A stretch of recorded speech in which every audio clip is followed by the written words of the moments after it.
पानी की एक ऐसी तंग सी पट्टी का तसव्वुर करें जो पूरी दुनिया की मईशत को अपनी मुट्ठी में रख सकती है। जी हाँ, हम बात कर रहे हैं सुएज़ कैनाल की। एक ऐसा रास्ता जिसने ना सिर्फ तिजारत बल्कि जंगों और आलमी सियासत का रुख भी हमेशा के लिए बदल दिया। तो चलें इस मामले की गहराई में उतरते हैं। बात शुरू होती है एक बड़े सवाल से। आखिर ऐसा कैसे हो सकता है कि सिर्फ एक जहाज पूरी दुनिया को बिल्कुल मफलूज करके रख दे? ये वो वाकया था जिसने इस नहर की असल ताकत सबको फिर से याद दिला दी। और जब कहते हैं कि दुनिया मफलूज हो गई तो उसकी कीमत क्या थी?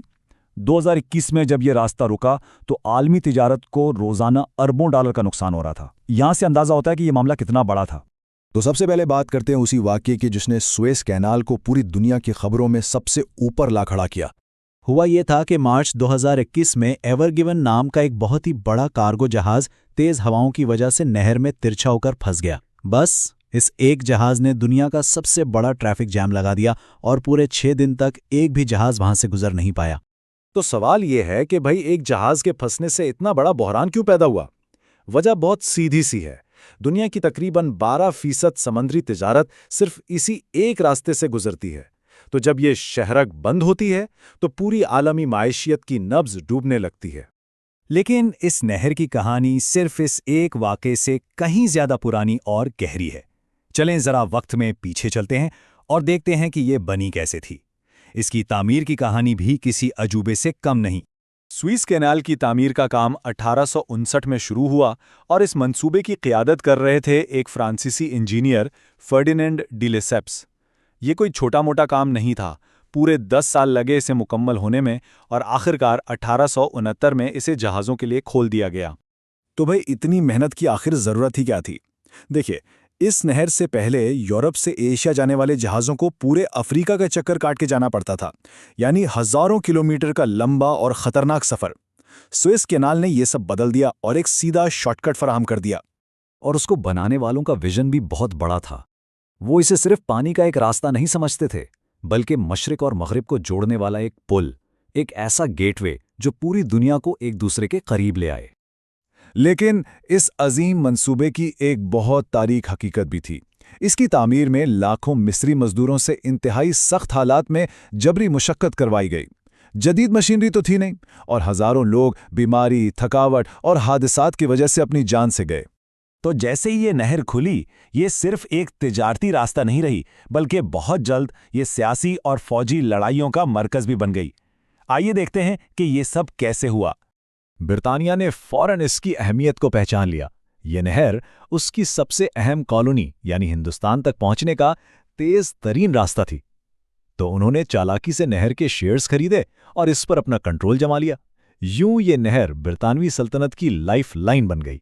और इसी कंट्रोल पर सबसे बड़ा टकराव हुआ 1956 में, जिसे सुएज़ बहरान कहते हैं।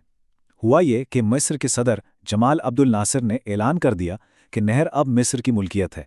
जवाब में बरतानिया, फ्रांस और इसराइल ने मिलकर मिस्र पर हमला कर दिया। लेकिन अमेरिका और सोवियत यूनियन के दबाव की वजह से इन तीनों मुल्कों को पीछे हटना पड़ा। ये वाकया तारीख में बड़ी ताकतों के जवाल की निशानी समझा जाता है। और ये तनाज़ात यहाँ भी नहीं रुके। 1967 की अरब इसराइल जंग के बाद नहर पूरे 8 साल के लिए बंद कर दी गई और इस दौरान एक दिलचस्प वाकया ये हुआ कि 14 बहरी जहाज अंदर ही फंस गए। उन पर सहरा की रेत जमती गई, जिसकी वजह से उन्हें येलो फ्लैट यानी पीला बेड़ा का नाम दिया गया। चले अब कहानी को आज के दौर में लाते हैं और देखते हैं कि आज ये नहर आलमी मायशत के लिए एक नागुज़ीर इंजन का किरदार कैसे अदा कर रही है। 2015 में मिस्र ने इस नहर को मज़ीद चौड़ा और गहरा करने का एक बहुत बड़ा मंसूबा मुकम्मल किया। इससे न सिर्फ जहाज़ों के गुजरने का वक्त कम हुआ, बल्कि पहली बार ऐसा मुमकिन हुआ कि जहाज़ बेक वक्त दोनों सिमतों में सफ़र कर सकें। इससे इसकी अहमियत और भी बढ़ गई। आज सुएज़ कैनाल सिर्फ एक आलमी तिजारती रास्ता ही नहीं है, बल्कि ये मिस्र की मईशत का एक बहुत बड़ा सहारा भी है। इससे मिस्र को हर साल अरबों डॉलर की आमदनी होती है। तो इन तमाम तारीखी और मुआशी बातों का खुलासा क्या है? आखिर आज के दिन इस नहर की असल अहमियत क्या है? चलें इसको समेटते हैं। बहुत सादा सी बात है। अगर ये नहर बंद हो जाए तो क्या होता है? सबसे पहले तेल और गैस की सप्लाई मुतासिर होती है और कीमतें आसमान पर पहुंच जाती हैं। सैकड़ों जहाज रास्ते में फंस जाते हैं और दुनिया भर में आम इस्तेमाल की चीज़ों की सप्लाई रुक जाती है, बिल्कुल वैसा ही जैसा हमने एवर गिवन के वाक़े में देखा। तो आखिर में बात यही है कि स्वेज कैनाल सिर्फ पानी का एक रास्ता नहीं है, ये आलमी मईशत की वो धड़कती हुई शहरग है जिसके चलने पर ही पूरी दुनिया की तिजारत की सांसें चलती हैं। ये सारी बात हमें एक बहुत बड़े सवाल पर लाकर छोड़ती है, क्या मुस्तकबिल में कोई दूसरा रास्ता, जैसे कि शुमाल में पिघलती बर्फ से बनने वाला आर्कटिक रूट, कभी स्वेज कैनाल की इस मरकजी हैसियत को चैलेंज कर पाएगा? ये एक ऐसा सवाल है जिस पर गौर करना चाहिए।